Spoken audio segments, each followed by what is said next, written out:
either. When I woke up, I was happy to see it. Yeah. Because I'd be having a Jaden lot Ivey better wasn't morning, good. and you'd be having a lot worse morning if Goga could have gotten like 5 more points. What's going on, everybody? NBA Strategy Show, Thursday, November 30th. I am Josh Engleman. I'm joined by Adam Scherer. We're brought to you by Underdog Fantasy. We got a 9-game NBA slate. It's been weird. They've been having these like bigger NBA slates on Thursday night football nights. I assume these would be the smaller slates, but I don't know if that's just an in-season tournament effect where everything was set up differently. But we got 9 games tonight. Should be a fun one. Lots of weird value coming from the Minnesota Timberwolves as of right now. We'll be able to talk about that in a bit. But first, hit that like button, subscribe to the channel, hit the notification bell so you know when everything goes live. Adam, what's up?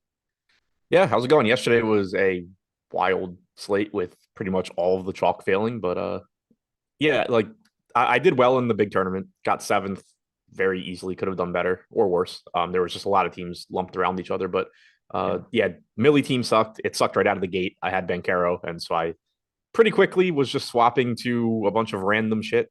I know you did better than me in that. Yeah, Jaden Ivey was just dreadful, so I was pretty well boxed out to the top early. But once we got that Joel Embiid news, kind of changed the slate up a little bit, and I went to just straight jam city of the Philadelphia 76ers. And then Marcus Morris just going bananas in his first like 7-minute rotation, which was disgusting to see as well. Not surprised he started, but like certainly didn't see that one coming. Yeah, I mean, Covington going off at the end was really helpful for me. Yeah, me too. Me too. I had boatloads. Yeah, so, I had 25%, but it was towards the end of the night. I kept looking at lineups like, oh, these are pretty decent, except Robert Covington has a rebound in the first half. And then I see it like climbing at the end. Once I'd given up on it, I see it climbing. I'm like, who's going nuts in this lineup? And it's like, oh, Covington scored 20 points in like 2 minutes. Yeah, I was not in any way, shape, or form mad about how that shook out. That helped a bit. You want to break down this slate? I'm still working to get all my stuff ready, but I think we can. The first game sucks, so I think we can talk through it pretty easily. Are you ready? Yeah. Here we go, folks. Portland Trailblazers, 11.5-point dogs in Cleveland, 219 total. Obviously not a great matchup in general. 219 total is the second lowest total on today's slate. And Portland's not a very good basketball team. Cleveland very good defensively. Just becomes a really tricky spot. Anthony Simons and Time Lord still out. Dean Wade out for the Cavs. 4% ownership to Malcolm Brogdon at 8,100 is the only guy getting any real ownership here. He's 7,800 on FanDuel. I'm going to be hard-pressed to get to much of Portland. I'll probably have some assorted shares of Brogdon and Ayton, and that is basically it. Yeah, so I'm trying to double-check something real quick because my exposures might just be completely wrong right out of the gate.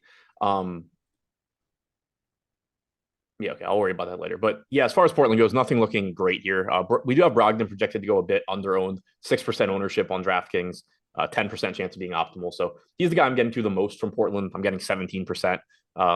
Not a great matchup. Don't love getting him here at 8,100, but from an ownership standpoint, it does make some sense. Other than that, I'm not getting too much of anything or at all. 2% Ayton, and then like a single lineup with Sharp and Henderson. So to me right now, Brogdon's the guy standing out the most, but even that, if that were to disappear, I wouldn't mind. It's a pretty unappealing spot here at Cleveland, like a 105 implied total for Portland. Definitely not a team that I'm looking to get much of. No, not so much. It's just a really, with 9 games on the slate, there are some things that we're just going to have to say no thank you to. And I think this is one of them right now. Cleveland side, a little bit different because this is obviously a better spot against Portland. 10% ownership to Garland, 11 to Mobley, 5 to Mitchell, 7 to Allen. Jared Allen, 6,500 on FanDuel with the power forward eligibility as well. He's 21% owned. That completely changes him. If you're playing anybody from Cleveland today, it's one of those 4 guys. I think I prefer Mobley the most at 7,800 power forward center, but any one of those 4 works for me today. Yeah, Mobley's the one I'm getting the most, but I'm really not getting much of this team, which is kind of surprising to me. But getting 9% a piece of Mobley and Garland, those are the 2 getting the most ownership here at 11% and 10%. So pretty much with the field on those guys. I have 1% Jared Allen and 1% Donovan Mitchell. So a little bit under there. Wouldn't be upset about getting to more of either of them. Wouldn't be upset about getting to more Cleveland in general. But the prices here, I think, are pretty much correct on these guys at this point. Yeah, I'm with you on that one. I don't have any exposure. Like I'll work my way back to our exposure or to my exposures in a second. Once I get to that point, I don't have them yet. I haven't run anything, but I'm not expecting to have a ton here. I usually have a little bit more Garland than the field by default. So I'm not going to be surprised if I have like 15 to 20 of Garland. But I don't expect to have much out of this game. And like it's a decent spot for Cleveland. Any of these plays are fine. The problem is just that this is a slate that has the Pacers on it, it has the Hornets on it, it has Utah on it, it has Atlanta, it has San Antonio. So if you're not playing one of those teams, you're probably going to look more like a secondary team unless you're hurt. Yeah, pretty much. Pretty much. Let's go to the next game. Charlotte Hornets, 8-point dogs in Brooklyn, 226 total. 10% ownership coming into Brandon Miller, which is interesting because he is questionable today. Obviously, we have no LaMelo, no Nick Richards still, which I think is very important for this team. I like Charlotte a little bit more here than what the ownership is saying, just as like a quick glance, just because we know what they do. We know that these starters are getting a chunk of minutes, and I don't think these prices have moved enough for LaMelo being out.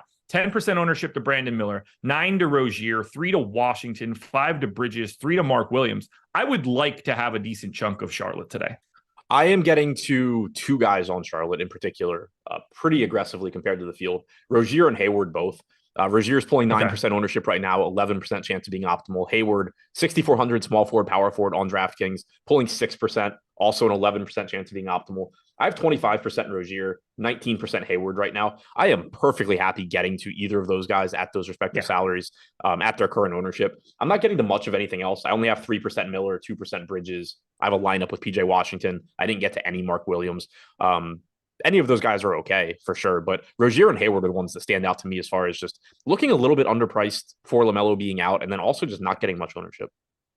Yeah, Rozier would be my first guy. Miller's price tag certainly helps. Shooting guard, small forward, that position certainly helps.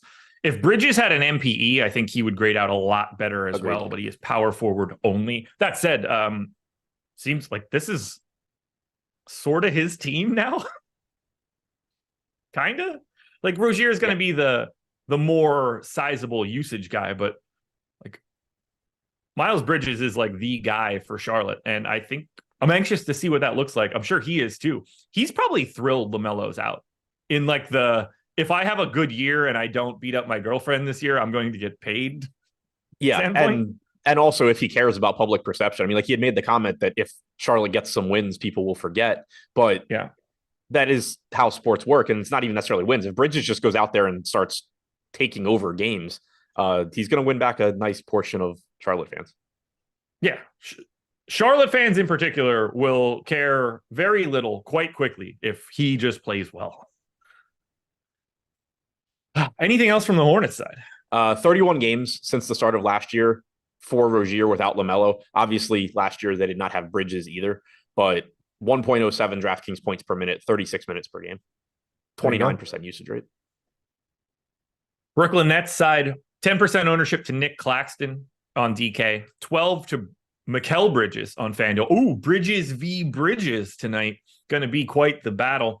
Not a lot of ownership here coming into Brooklyn, and there's a big reason for that. Questionable tag on Dennis Smith Jr. That's not the reason. Probable tag on Cam Thomas, 7,100 shooting guard, small forward. Cam Thomas back just changes Brooklyn. Yeah, it does. You have a guy out there just chucking shots now, and it makes this team, for the most part, pretty difficult to get to, even though they have a good matchup against Charlotte. I'm getting the 1% Cameron Johnson and 1% Cam Thomas, and that is it. The field is getting to Claxton, $6,300 center, 10% ownership. We only have him with a 3% chance of being optimal. Seems a little bit low, but I think Claxton's guy I would want to get to the most. I mean, it is a good spot, but there's still just a million centers in that range and in general that you can get to. Mikal Bridges at 8,200 is kind of interesting just as like a low-owned contrarian play at what is normally a pretty weak small forward position. But even in a good matchup, I think it's pretty difficult to get to anything from Brooklyn. Do you have any interest in running out a Bridges stack tonight for this game to really just hone in on the narrative? Yeah, can we find anybody that was born in Brooklyn from this game? Make it like that would be a great idea. Better stack. By the way, that did not go well for Chet Holmgren in his return to Minneapolis. Shout out to Sean V. Fascinating. Yeah, I would have expected him to only ever play well in the You like, if that were the case, wouldn't you just want to play for your hometown team? Or are you only better when you come back after not having been there for a bit? You can't play for your hometown team because then you just have all your people from back home always wanting to hang out and dragging you down and shit. You need to get out and then, just come back and party after the game. Right. Yeah. It's different. It's like leaving your hometown and then coming back the day before Thanksgiving to go to the bar compared to just living in your hometown and then going to the bar. Yeah. The best way to actually handle that, depending on what your hometown is to never go back to your hometown under any set of circumstances, because it's probably worse. Yeah. At least that's the way that I approach life. Avoid my hometown. It's why I don't see my best friends very often, because they're like, they both, married, kids, family. And it's like, dude, just next time you're home, let us know. And I'm just like, I live in the middle of the city. I'm not traveling to go to a bar. Yeah. I don't need to go to a 2-year-old's birthday party. Yeah. I don't need to go to the bar that we went to when we were 25. Oh God, all the bars that I used to go to have all like basically shut down in my hometown. And obviously we had the conversation yesterday between me, you, and Jordan of the size of my hometown and the makeup. But the place that we used to go the most is no longer a place. And it's kind of sad, but at the same time, it's not as if I was going to be traipsing into that place anytime soon. I didn't like going there when I was there. Yeah, no, I mean, there's one of the bars that we went to, the Saturday night bar when I was in college. I haven't been back to the college town my college town since I graduated, basically. But I heard that like a few years ago they completely renovated it and like redid it, and it was just like this shithole bar. Like, it was disgusting. But there was still a part of me that was like, damn, that sucks. Like, Barrel just isn't Barrel anymore. It's like a kind of nice place now. Yeah, the Golden Spike is a building that I could just buy if I went home. And if it wasn't for the fact that they had a kitchen inside of it, I could probably buy it for like a strong night of buy-ins and on a DraftKings day, like on a good Saturday when there's a bunch of stuff going on, because property is cheap there because it's just falling down. And unfortunately for the town of Tamaqua, I don't think the coal industry is going to be coming back and thriving anytime soon. I have my exposures and everything for the past 2 games. Portland, I have none of. Cleveland, I have 8% of Garland, 7 of Mitchell. I actually didn't get to Mobley, which is weird. For Charlotte, 23% Brandon Miller, 28 Rozier, 10 of Mark Williams. And then for Brooklyn, the only major stand I have, 31% Nick Claxton at 28 minutes. That works for me against Charlotte, that's for sure. Anything else you want to say for these first 2 games? No. All right, schedule for the rest of the day. Buckle up. We got a ton of shit going on. Coming up after this, NFL strategy show at 11 a.m. We've got the NFL Rainmaker show at 1:30, NHL strategy show at 2, Owners Box show at 4:30. Adam and I come back for the deeper dive at 5, Live Before Lock NBA edition at 6, and then NFL Showdown Live Before Lock, Cowboys and Seahawks. That's what's going off tonight. That's a battle of the favorite teams of my mom and dad. My dad's a Cowboys fan. My mom was a Seahawks fan. Interesting dynamic in the household. Not a lot of rivalry in that one. Also, use the avatar. Stokastic.com/avatar. If you want to get into the Hall of Fame, if you want to get a free month of the goods at Stokastic, grab our logo, attach it to DraftKings or FanDuel or wherever you're playing. If you win a contest, or if you're in the top 3 of a contest, and you got to have at least 5,000 entries in it, you can get 1 month of a Stokastic package. It's like a $200 value. It doesn't cost you anything at all. Totally free. All we ask is that you tweet those wins to @StokasticHOF. There's a little bit of a quirk in the terms for showdown slates and chopping. Read what's on the sheet at stokastic.com/avatar to understand, but it's essentially top 3, 5,000 or more.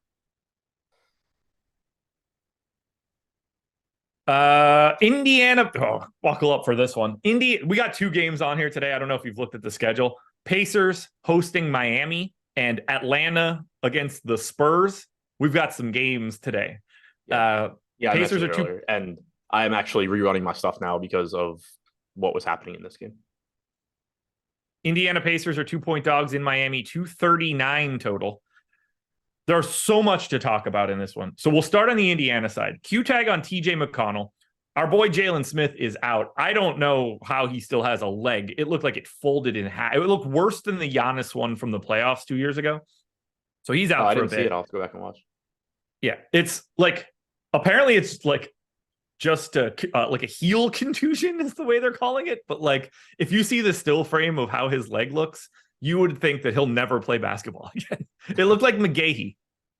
And then this is the big piece. Isaiah Jackson is questionable with an upper respiratory infection. But if he plays, he is 4K, 8% owned. That's the high mark on DraftKings. I have 35% Isaiah Jackson. Buddy Hield is 30% owned on FanDuel, where he's still just 5K.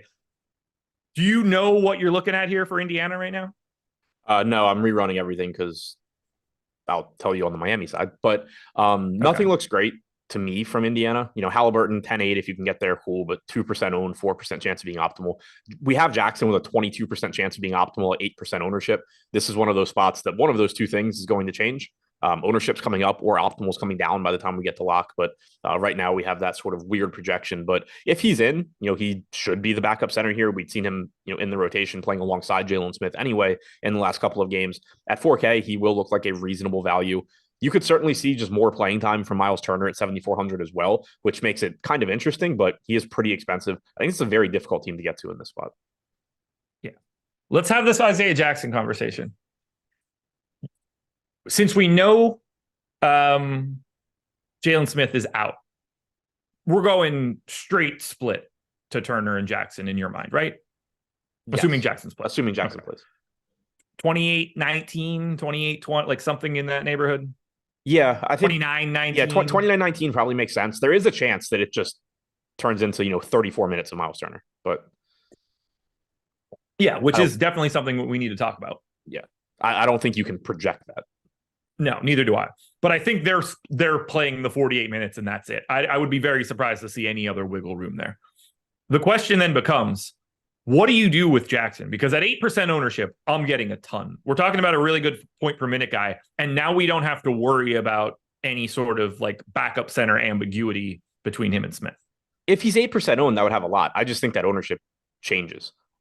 So do I. Either the ownership comes up or the slate changes in a way where Isaiah Jackson just doesn't look like one of the best values. There's no way when we get to lock, he's 22% to be optimal and only 8% of the field is playing him. That is not going to happen. Agreed. With the numbers we have right now, I'd be playing a lot. With the correct numbers that we have by lock, I probably will end up somewhere around the field. And the real problem here is that it's really hard to project this because he is also questionable. Like that is an added issue. If we don't get Isaiah Jackson, what in the world are they doing at backup center? I have no idea. I was kind of trying to think about that as we talked, and I do not know. I think that Obi Toppin will be a popular answer for people to say, and I don't think that's possible. Why? Well, I mean, maybe they don't care because their defense is already awful. I mean, I'll say they just benched Miles Turner to play Obi Toppin like 3 games ago. That was wild to think about. And it went exactly like you would expect it to. So Seth Partnow, who analytics writer, used to work for the Bucks for a bit, provides like rim protection data to the Dunked On podcast. He's part of that realm. Obi Toppin is so bad at protecting the rim. His rate of like protected shots and points are so low. He protects the rim worse than Buddy Hield. It's like, it's so comically low for a guy with his athletic profile and him being like, you know, a 4. It's staggering. It's as if he like actively doesn't want to do it. It just does not exist. And I don't know if that's tenable for like, you know, 18 minutes a night where you're just going to get beat like a drum by Miami because you can't stop anybody. I don't know what the alternative though is if we start looking at Indiana. I'm pulling up the team now to just like sort them by height. So if we look at the roster per Basketball Reference, Miles Turner 6'11", Jalen Smith 6'10", Isaiah Jackson 6'10", Obi Toppin 6'9", Oscar, we'll just go with Oscar, is 6'9" on a 2-way. And then the next tallest guys are Jordan Wara and Jarris Walker, who's a rookie. So I think it's going to be Toppin if Jackson is out.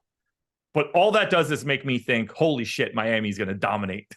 Right. Like, I think Toppin is the answer, and they just play more of the wings if Jackson's out. But yeah, it's not going to be pretty. But again, like, this team doesn't play defense anyway. Yeah. And like, but this also goes back to, if Jackson is out, you might just get 38 Miles Turner minutes. I think if Jackson is out, you have to project Miles Turner for 32 at a minimum. Like, it's hard to go higher than that, but I think you have to project him like he's getting 4 8-minute runs. We have to pay attention to this one later. The rest of this really doesn't matter. Like, I don't think all that much looks good for Indy, but we may be jamming Miles Turner. We may be playing a lot of Isaiah Jackson, and we might unlock a $5,100 Obi Toppin having to play like more minutes and being power forward center. We'll find that out later.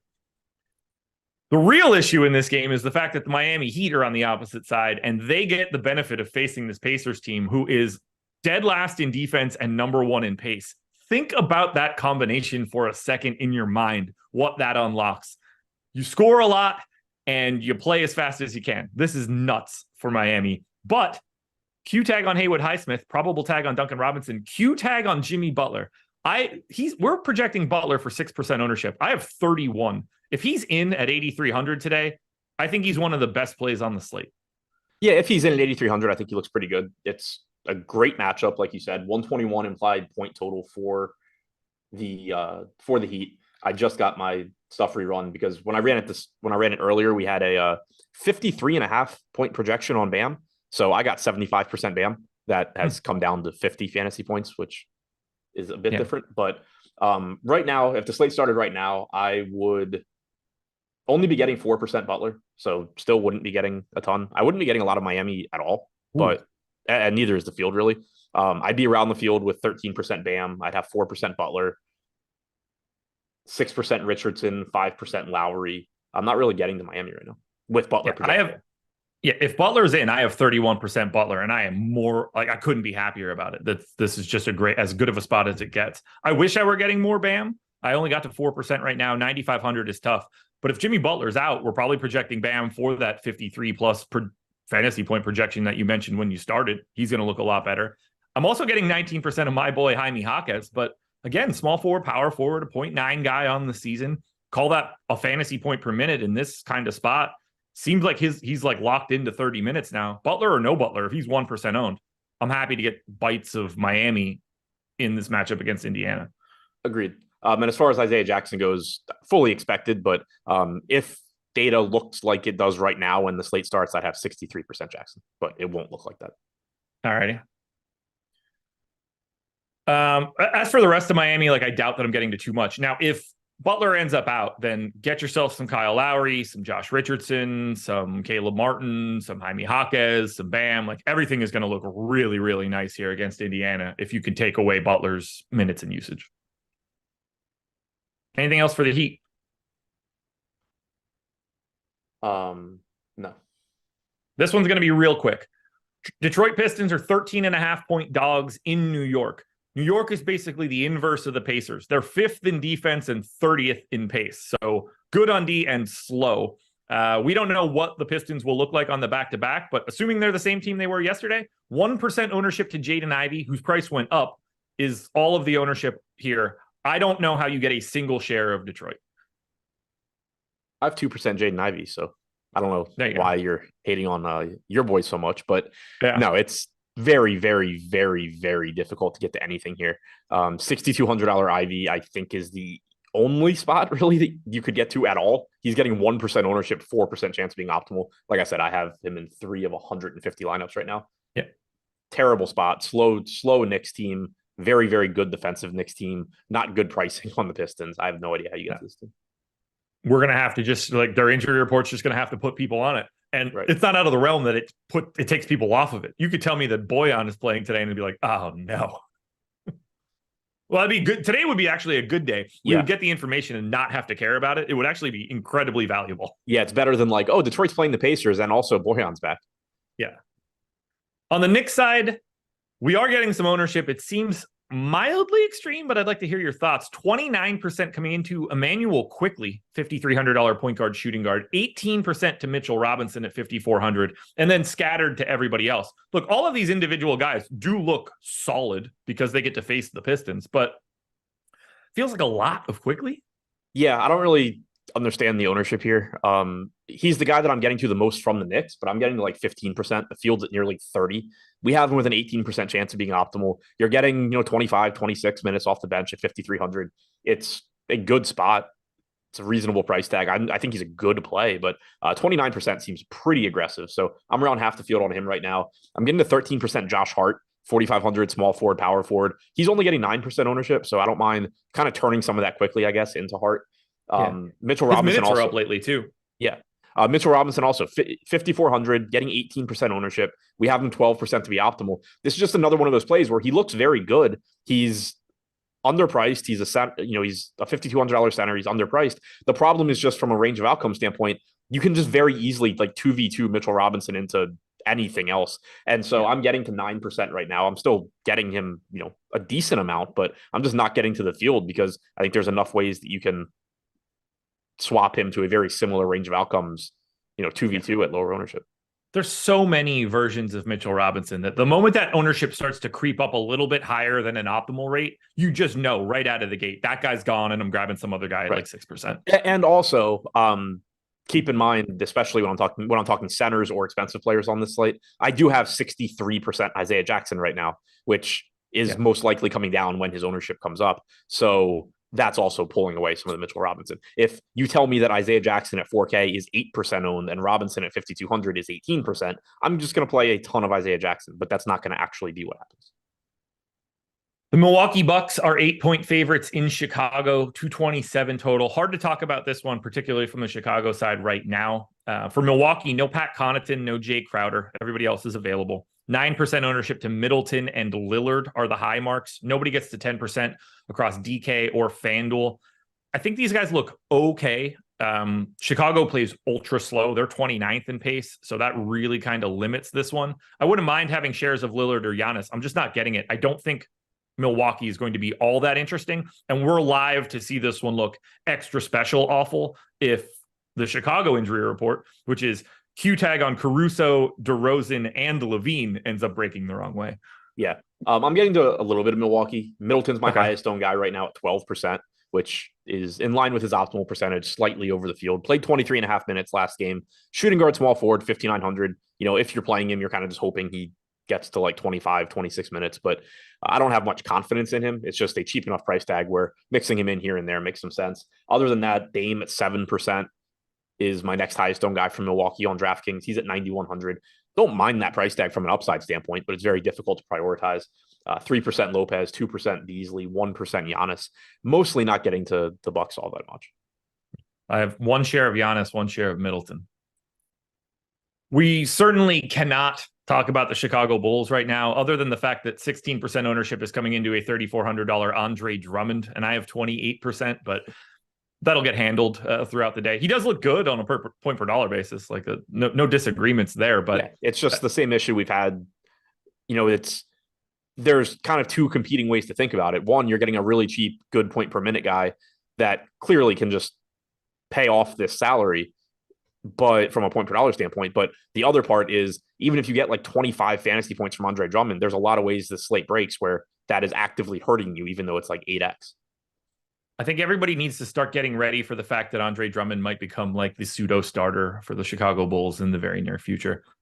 51% true shooting for Vooch, 25 from 3, a -1 EPM. Minutes are slowly but surely creeping down. He has been worse and worse every single day. I think we might see more Drummond sooner than later for this team, because if Vooch isn't going to offer anything offensively, then play a different center. Just putting that out there. 15% ownership to Levine at 7,400.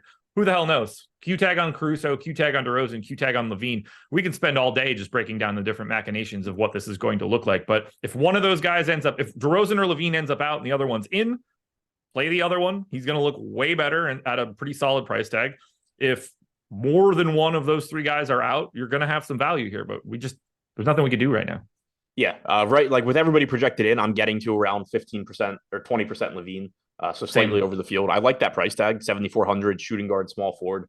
That looks pretty good. I'm getting to 15% Drummond, so I'm with the field there. I'm not getting much of anything else, DeRozan, Vooch, Caruso. But yeah, like we obviously are just waiting on a lot of news here. John P says that would tank Vooch's trade value. He doesn't have that. You can't tank something that doesn't exist. They would have to attach assets to get off of Vooch. And like, what's the logic here? He's playing like teams are going to want to trade for him because they're seeing him play like shit. If you stop playing him, they're not going to want to trade for him. Like they still know what Vooch is, who Vooch is, and how he's played this year. You're better off being able to trade a second for Andre Drummond if you see he can handle 22 minutes. Yeah, but Vooch has 0 trade value. So we got to remember, he's 33. He's not young. And they just re-upped him. Here are his descending since 2019, plus 4.9 EPM, then plus 3, plus 1.6, plus 0.7, negative 0.2 last year, and negative 1 this year. This dude's cooked since like the moment he showed up in Chicago. Anyway, in my experience, sometimes when you show up in Chicago, things go poorly. Underdog is the sponsor. Click the link in the description or in chat. Couple reasons why you should do that. 1, money. You deposit up to $100, they will match it with $100. Anytime you can match some money, it's going to help you out a ton. But 2, they have everything you could possibly want, honestly. It's a one-stop shop for hitting up sports. Pick'em contests for people in non-legal betting states. You can win up to 20 extra money. Daily fantasy contests with large field GPPs. Daily drafts. Can't beat that. Best ball, fantasy football, basketball. We've got other best ball opportunities as well. I think that sort of scope of contest we're going to start seeing a lot more. Playoff drafts for the NBA, NHL, golf majors. All of this stuff exists. It's a one-stop shop for best ball and fantasy and pick'em. You can double your money right out of the gate up to $100 if you sign up clicking the link in the description. Got to be 18 or over unless you're 21 plus in Ma and Az, 19 plus in Al and Ni. Concerned with your play, call 1-800-GAMBLER. Utah Jazz, 10.5-point dogs in Minnesota, 222 total. Jazz are on the back-to-back. Hard to talk about them unless you just want to say whoever plays today is the same guys that played yesterday. I'm assuming Markkanen's out. Generally, when you have a guy that's out heading into the front end of a back-to-back, you just maintain that. If you were questionable all day, it might be a little bit weirder. I don't really think it matters all that much. These guys look dreadful, and I have none of them. Where Jazz. Oh yeah, that's what I thought. Yeah, I have one lineup with Keontae George. Yeah, they're just it's really bad. It's a great defensive team for Minnesota, and like it's just tough. Yeah, nobody on this team is even projected for 1% ownership. The highest optimal percentage is Keontae George at 2.6%. This looks awful. Yeah. The one thing to keep an eye on is if Walker Kessler moves into the starting lineup, I guess. He is 6,600. He's a good point per minute guy. He's been around a fantasy point per minute for the season. Played 28 minutes off the bench yesterday. Sooner than later, he's moving back into the starting lineup. And when he does, I think you're projecting like 30 minutes, whereas right now off the bench, you're expecting like 26 to 28. Yeah. Minnesota's a little different, though. I have boatloads of ownership coming in here, as does everybody else, because no Jaden McDaniels, Anthony Edwards, doubtful. 23% ownership to Towns, 30 to Naz Reid, 20 to Nickeil Alexander-Walker, 25 to Troy Brown, 10 to Rudy Gobert, 10 to Mike Conley, and 79 to Kyle Anderson, $4,500 small forward, power forward. I completely agree with that ownership. Even if you're pessimistic, I gave him 27 minutes not to go crazy this morning. He's still 5.7x his salary in 27 minutes. He could just as easily be the starter and projected for 30 or 31. I think Kyle Anderson is, as of right now, as close to a lock button play as you could have on a nine game slate. How much do you think I have? 31. 28. Yeah, that's a pretty good guess. Yeah. Same thing. Like, I think he's a great play. You should absolutely be playing him in cash. Like, if you play anybody in cash that doesn't have Kyle Anderson, play them a lot. And that is what I mean. When I say close to a lock button play, that is a cash game statement, not a GPP statement. There are very other discussions. If you don't play Kyle Anderson in cash as the way that this is set up right now, that is as big of a mistake as you can make playing fantasy sports. Yeah, exactly. In tournaments, it's just different. You know, if you wanted to just play him everywhere, cool. I'm sure you can make 150 positive lineups that have Kyle Anderson. But at a 79% ownership projection, I'm perfectly fine having 28%. We have him with a 33% chance of being optimal, so I'm much closer to that. It's just, you know, I can find other ways and hope that Kyle Anderson just goes for 26, 27 fantasy points and doesn't matter. But, you know, if that ownership comes down a bit, I'm certainly going to be getting more in cash. I will have him, I would fully expect. So, yeah, he looks really good. It's just a matter of the ownership and how you handle it in tournaments. I'm getting more Troy Brown in tournaments. 4,200 shooting guard, small forward. We have Troy Brown with basically the same chance of being optimal as Kyle Anderson, but at 1/3 the ownership. That feels aggressive to me. Like, yeah, that's a very heavy projection on Troy Brown. But I think that the idea is right. Like, it's probably not, he shouldn't be like the same as Kyle Anderson, I don't think, but that's a minutes question to me. What'd you say? That's a minutes thing. Like, right. If you think Troy Brown starts, plays 32 minutes, and Kyle Anderson is just like slightly extended off the bench, then I think if you're projecting Troy Brown for like 32 minutes, you can get those two guys to have a similar projection. But if those guys are close in minutes, Anderson blows them out of the water. Right. So we have Brown at 28 minutes. We have Anderson at 27. We have Anderson projected 3 points higher than Brown. I think the optimal piece is because Brown is shooting guard, small forward, whereas Anderson is small forward, power forward. So that's probably pulling Brown up a little bit. But even if you like want to say Troy Brown is, you know, Anderson's 35 and Troy Brown is 25 or something, that still doesn't warrant the 3-to-1 ownership gap. So I really don't have an issue with saying, okay, well, I'm going to play a little bit more Troy Brown at 4,200 than the field, and I'm going to be under the field on Anderson. The way that looks is fine with me. You know, again, like I would obviously rather have Kyle Anderson, but so would everybody else. So taking Troy Brown there is fine to me, even though obviously Anderson's going to feel better. He is the better point per minute guy. I'm getting to 21% Naz Reid. He's 30% owned, so I'm a little bit under on him. 14% Cat, 23% owned. I'm in line with the optimal percentage there. This team looks really, I'm at 11% Gobert, so around the field. The team looks really good. The problem is just like we've seen on the last couple of slates, you're just getting so much ownership coming into this team that I'm playing them a lot. Like in aggregate, I have a lot more of this team than probably anybody else, but I'm just not getting quite as much as the field on these guys that are just getting really pushed up. I got 20% to Towns. I got 78 of Anderson. I think you'll have a lot more Anderson if he does get named the starter, and you're projecting those minutes a little bit higher too. Yeah. That will just change him up a bit. I'm neutral to Reed. I've got 30. I'm a little bit over on Troy Brown. I had 35, but I have 2x the field on Nickeil Alexander-Walker, who hasn't been good, but feels like has to just play today. Like 29, 30 minutes, something in that neighborhood at shooting guard, small forward. Yeah, I only have 4% right now, but I wouldn't mind getting more of him. Right now we have him projected at 28 minutes, 21 DraftKings points. One other thing with regard to my not getting a lot of Kyle Anderson right now, he is same price range as Isaiah Jackson. So this is another one where if Kyle Anderson was actually going to be 10 times as popular as Isaiah Jackson, I'm going to play a lot of Isaiah Jackson, but those ownership projections are going to change, and we'll probably pull Jackson down and push Anderson up a bit. And again, just in case anybody's not aware, 29th in adjusted defensive rating. That is the Utah Jazz. This is a great spot in terms of just trying to score for Minnesota. So pretty much anything you can touch that's going to play big minutes is going to look like at least a decent play, if not a great play for the Wolves. Agreed. Yeah, it really is just the only negative here is just figuring out how to handle the ownership. Mm-hmm. And like, for all intents and purposes, this one doesn't really affect Rudy Gobert. No.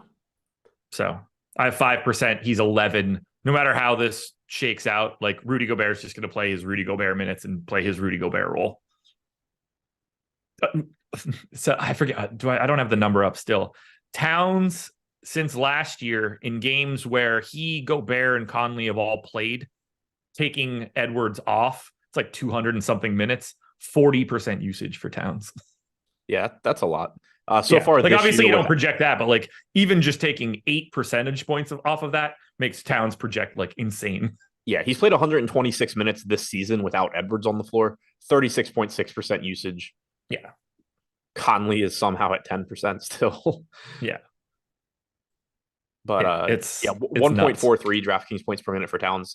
Would love to be getting there. The problem is just he's 8,800, so like there are going to be guys around him that still look good at lower ownership, but obviously he's a very good play. Los Angeles Lakers are 6.5-point dogs in OKC, 230 total. This is a back-to-back. No idea what the Lakers are going to be doing, but if you project this team like they were yesterday, I have none. Highest owned guy is Russell at 4%. Yesterday was a good day to get Anthony Davis and D'Angelo Russell, though. Congrats on that, having 30% AD or whatever you had at lock, because that went well real quick. Yeah, 20% Russell, too. Yeah, nice. That said, I don't think we're playing much of the Lakers. Could have been a lot better tonight for me.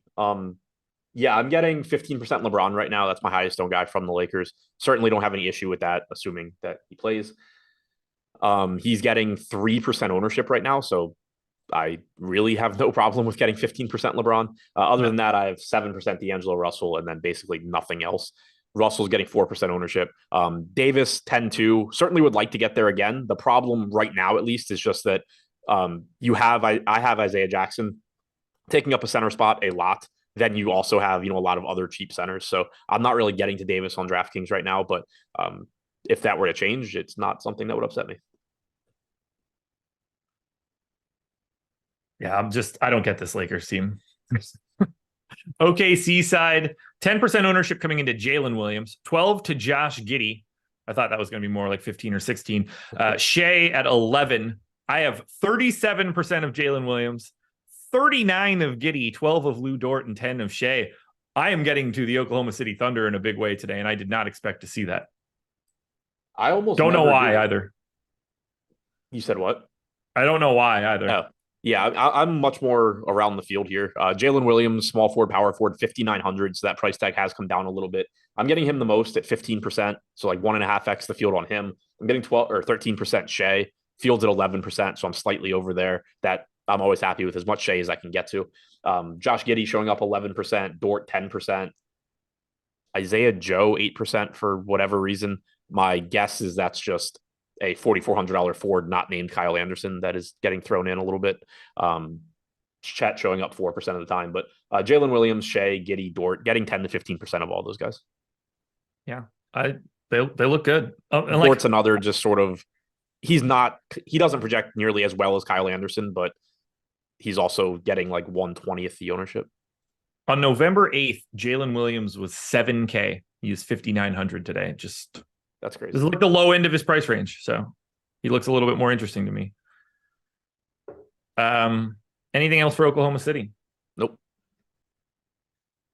Main event. The Atlanta Hawks, who are 23rd in defense and 4th in pace, are 7-point favorites against the San Antonio Spurs, who are 27th in defense and 3rd in pace. This is ass defense, fast pace versus ass defense, fast paced. We are in for one tonight. 245 total here for the Hawks.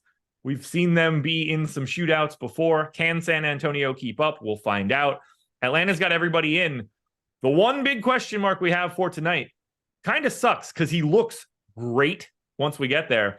Victor Wembanyama is questionable for tonight. 20% ownership to Trey, 20 to Bay, 20 to Capella, 20 plus to Bogdanovich, 16 to Okongwu. I'm happy to get to any piece of Atlanta that normally plays 28 minutes or more, unless it's the backup center, at which point I'm still happy with Okongwu. Yeah, they look a lot like Minnesota to me, where I'm getting them quite a bit. I'm not necessarily getting quite as much as the field, but 19% Bogdanovich, 18% Hunter, 17% apiece Capella and Young, 13% Okongwu, 11% Bay, 7% Murray. Getting to every main rotation player from this team, most of them slightly behind the field, but not too far behind. They're all just projected to be a little bit overowned, but still strong plays in a fantastic matchup. I got the 37% Trey, which I'm fine with at 9,700, but like I fly over the field on Trey in this scenario, and how much did you have? Trey? Yeah. 17. Yeah. And then you take that extra ownership that I have and you just say, here it is, LeBron James. Right. But yeah, I'm neutral to Capella. Oh, way over on Trey. I'm actually under on Bay and Okongwu, but I would not, and very well behind on Bogdan Bogdanovic, but I would happily soak up a little bit more of Atlanta. This spot's fantastic. Yeah. I don't think so. The only play, or actually, I'm over on DeAndre Hunter. 5,800, 6% owned. We have an 11% chance of being optimal. I have 18%. So I'm 3x the field on Hunter. Other than that, I'm not really over on any of these guys. I have 7% Murray. He's 6% owned. I'm not counting that. But I'm just like slightly under the field on everybody other than Murray and Hunter. Okay. Yeah, look, it's as good of a spot as you can find in this entire league. But that doesn't mean the San Antonio side sucks. 20% ownership to Jeremy Sohan, 10 to Keldon Johnson, 10 to Victor Wembanyama. Sorry, 15 to Victor Wembanyama, 10 to Zach Collins. I've got 60 of Wemby. This dude better play today. If I'm going to finally get a chance to cheer for him, and it's in this kind of track meet, give me the 60% of Victor Wembanyama. I got 40 of Sohan, which I hate. He's point guard only now, which is irritating, but 5,700, not the worst idea in the world. He's probably close to like a 0.95 guy given the matchup. But any one of Sohan, Keldon, Wemby, Zach Collins, I like this spot for San Antonio because it's a great matchup. Yeah, I'm getting a lot of them as well. Distributed differently, though, than Minnesota and especially Atlanta. I have 35% Wemby right now, which feels good because I have not been playing a lot of Wemby this year. It's been very difficult, but happy to get there as long as, obviously he plays in this game. 8,700 power forward center. This is the spot where it looks like I am basically flipping him in Towns to some extent, which I think is a very interesting tournament approach. I have 35% Wemby. Like I said, I had like 14, 15% Towns. Towns was pulling, I think, 25% ownership. Wemby's pulling 14. So kind of just flip them, played a little bit more in the aggregate than the field. But I think that's a perfectly fine approach. We have Wemby with a 20% chance of being optimal at 14% owned. Love getting there. Sohan showing up 26% for me, 5,700 point guard at 19% ownership. I'm a little over the field. 18% Zach Collins, who's only getting 10% ownership, 6,400 looks like a pretty good play. And then it kind of falls off for me. I only have 7% Keldon. I only have 7% Devin Vassell, which is actually a little bit over the field. 1% like Trey Jones and Chetty, but really, really aggressively getting to Wemby in particular. And then if Hard Wemby to play, certainly turning a lot of that into like Keldon Johnson. Yeah, we're removing a 29, 30% usage guy here. I got him at 1.5 fantasy points per minute today. To think about that for like a rookie is just bonkers. But when you think about like Vassell right now, just not playing enough, he's shooting guard only 6,500. Like that just becomes a little tricky. Maybe he ends up looking awesome if Wemby ends up coming out. But for right now, I think Wemby is the star of the show here. Agreed. We have him at 1.52 DraftKings points per minute for this game. Yeah, it's awesome. It's awesome. Let's close it out. 5-point dogs for the LA Clippers in Golden State taking on the Warriors. This is an interesting one. So Clippers are on a back-to-back. We have no idea what they're doing. 8% ownership to Kawhi is the high mark. And then for the Warriors, Gary Payton tore his calf. He's going to be out for the foreseeable future. I don't think we have any news specifically on Chris Paul other than the fact that he is just out for tonight, but he's usually pretty tight-lipped about injuries. I don't have a single share of the Clippers right now. Maybe that changes, but I projected them like they were yesterday. Terrence Mann as a value option, whatever, go for it. If you want Harden, Leonard, George, all fine. I don't have it though. Yeah, I have 9% Kawhi, 3% Zoo, 1% George. I view it the same way as you. I think the $8,100 price tag on Kawhi looks perfectly fine. He's 8% owned. It's another guy where if you have a pretty popular lineup, let's say you're playing Kyle Anderson, you're playing somebody else from Minnesota, you're playing like the Atlanta game, and you want to turn 23% on Cat or 25% on whatever it was, Cat into 7% on Kawhi. Cat looks better, but Kawhi is certainly going to beat him a nice chunk of the time in a one-game sample. So I think that's how Kawhi kind of works here. I don't mind getting around the field or even a little bit over. Not going to be upset about any amount of George or Zubats that I get to, but it's just not going to get, I'm not going to be able to get that much. And then on the Golden State side, I don't think Paul and Peyton being out really affects this team. It does on FanDuel, where Draymond's $5,900 power forward center, or Looney's $4,900 at center, Steph's $8,900 at point guard, Wiggins is $5,300. Golden State is just priced like they're a different team on FanDuel. DraftKings doesn't have the same thing. 7% ownership to Draymond and Looney. By the way, do you see Draymond's minutes this most recent game? No. 33, I think, or something. Didn't see that one coming. I don't have any of Golden State either. Feel free to get Draymond or Looney or Curry and whatever you want, but not a priority team. Yeah, I'm over the field on a few of them, but it's over the field in the sense that they're not popular, and I'm just like 2x. I'm getting 13% Clay. I'm getting 12% Wiggins. Wiggins is 3% owned. Clay is 5. I have 9% Draymond, so slightly over the field there. And then very small amounts of Steph, Kuminga. I have like a random Corey Joseph lineup, but I don't mind like the Clay shooting guard, small forward play. I don't mind Draymond or Wiggins. Yeah. You're not expecting a lot out of them. There's a reason they're low owned. I'm not looking at it like it's a mistake that they're 5% owned, but it does just give you a solid enough play at 5% owned to round out a lineup here or there. Yeah, it's gonna be a wild slate tonight. By the way, once again, 7 o'clock, 7:30, 7:30, 7:30, 8, 8, 8, 8, 10. DraftKings, drop the 9th game. 8-game slate, starts at 7, ends at 8. Why wouldn't we want to do that? Then lock and load a Clippers Warriors showdown. Stop giving us this shit. Drop that late 10 o'clock start. It's unnecessary. Unnecessary. I will beat this drum until the end of the season. You've got an article and some videos coming out a little bit later? Yes, sir. Bingo. Thank you to Underdog for being the sponsor. Thanks to Jordan for being the producer. Adam and I will be back later tonight at 5 p.m. to break this one down. And hopefully we've got a lot more news. Good luck tonight. We'll talk to you later.